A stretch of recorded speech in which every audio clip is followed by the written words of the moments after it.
وَلَسَوْفَ يُعْطِيكَ رَبُّكَ فَتَرْضَىٰ۔ اور یقیناً تمہارا رب تمہیں اتنا دے گا کہ تم راضی ہو جاؤ گے۔ کیا خوبصورت وعدہ ہے۔ یہ سورۃ الدحا کی 5ویں آیت ہے، اور یہ کوئی عام بات نہیں، یہ اللہ تعالیٰ کی اپنے سب سے پیارے پیغمبر صلی اللہ علیہ وسلم سے ایک براہ راست ذاتی گفتگو ہے، محبت اور تسلی کا ایک ایسا اعلان جو وقت اور زمانے کی قید سے آزاد ہے۔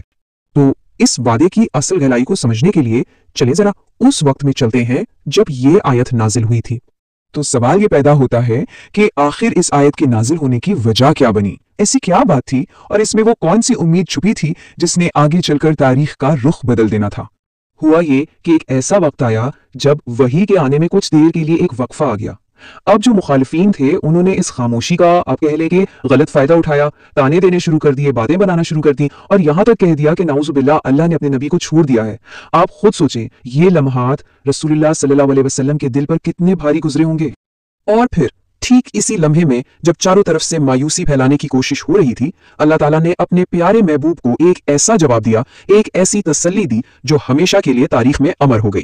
تو یہ آیت صرف الفاظ نہیں تھے، بلکہ ایک سیدھا ذاتی وعدہ تھا، ایک ایسی قسم جس میں آنے والے وقت کی تمام رحمتیں اور نوازشیں سمیٹ لی گئی تھیں۔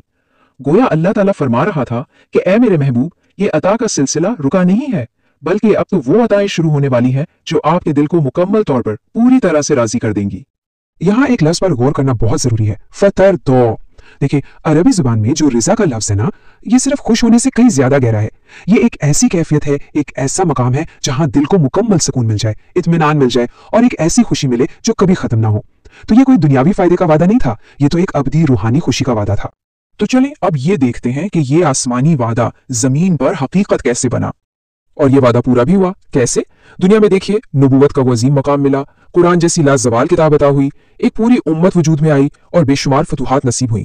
یہ سب تو دنیا میں ہوا، لیکن سب سے بڑی عطا، سب سے بڑا انعام وہ آخرت کے لیے رکھا گیا، اور وہ کیا تھا؟ شفاعت کبریٰ کا مقام، یعنی وہ عظیم شفاعت کا حق جب آپ صلی اللہ علیہ وسلم اپنی پوری امت کے لیے اللہ کے حضور سفارش کریں گے۔